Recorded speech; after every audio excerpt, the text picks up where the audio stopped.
Ey dilemin tuçma teri, tuçma her şevdi şevti.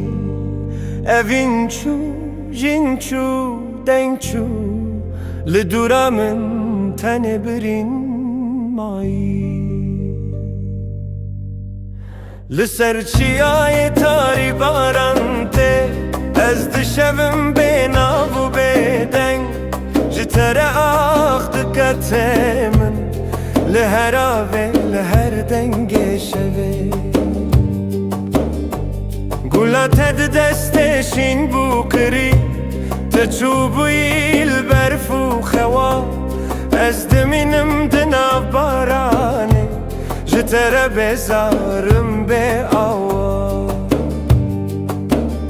Heyv dişewtî ster diqirîne, navê te di ser rihê min ne. Ez dibêjim tu li ku yî, axê dibêje ew çûye lê di dilê te ye. Li deriyê qebrê te zrûnim, ji sera xwe baran ez diqewim.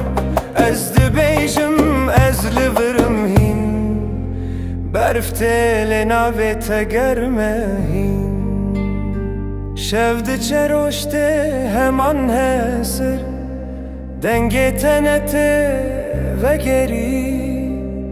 Ez dibêjim ji dilê min re, ez bi te re bûm û bi te mirim.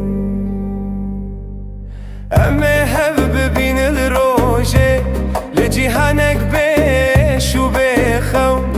Li wirtib min di her hewada, di her dengê